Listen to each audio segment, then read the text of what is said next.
Alors bonjour à tous, j'espère que vous allez bien. Pour cette nouvelle semaine, je vais vous parler de la saison 2 de The Serpent Queen, la reine serpent, surnom attribué à Catherine de Médicis.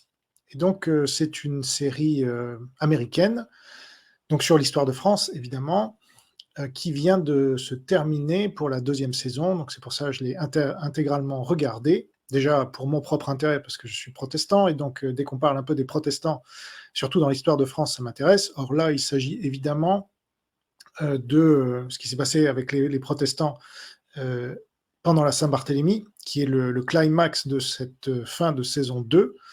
Donc un bain de sang, évidemment, et même si c'est difficile à regarder, puisque c'est, comme je vous l'expliquerai, c'est dépeint de manière très crue et très réaliste, eh bien, ça fait partie de notre histoire, et donc c'est toujours intéressant. Donc, il y avait eu la reine Margot avec Isabelle Adjani et Daniel Auteuil, donc on s'est bien occupé. C'est à peu près le seul moment où on parle des protestants dans l'histoire de France, au cinéma ou à la télévision. C'est pour parler du massacre de la Saint-Barthélemy.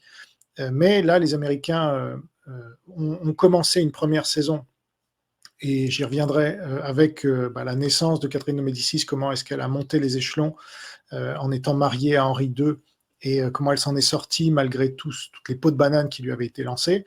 Et là, la saison 2 s'attarde sur ce qu'on a appelé les guerres de religion, en fait le massacre des protestants par les catholiques. Et donc, je vais aussi m'attarder sur qui est derrière, donc qui est la production, voilà, quels sont ses liens avec la Chine, mais ça doit vraiment être un hasard là. Et pourquoi on arrive à un sentiment à la fin de ce visionnage de nihilisme, d'être dégoûté.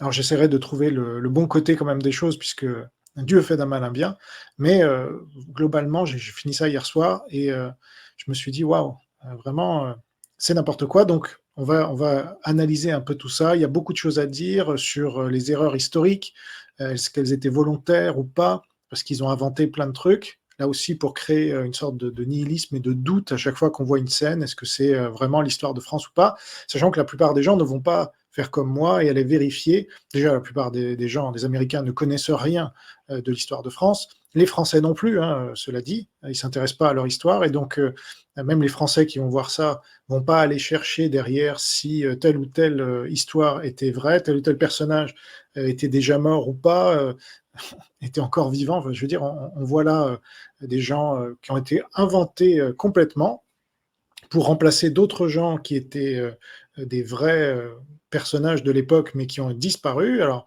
on verra les motivations derrière. Est-ce que c'est le wokisme ou autre chose? Puisqu'il y a une femme pasteur. Donc ça, c'est pas du tout, à l'époque, ça aurait été jamais accepté par les protestants d'avoir une femme pasteur. Et donc, comment ça se fait que cette Édith-là prend un rôle aussi central tout au long de la saison 2? Donc, on va voir ça en détail et de façon illustrée, puisque là, vous voyez, par exemple, euh, la, voilà, la reine Élisabeth Ier d'Angleterre, en compagnie, donc sur la droite, en compagnie de Catherine de Médicis, puisque elle aussi, c'est un des personnages centraux de cette deuxième saison. Donc reine protestante, évidemment, qui jouait sur pas sa virginité nécessairement, mais son célibat, pour faire croire qu'elle allait se marier avec tel ou tel, et en fait, elle n'en avait aucune intention, elle se servait de ça pour faire progresser les intérêts de l'Angleterre. Et là, c'est bien dépeint. Donc, on va voir tout ça. C'est parti.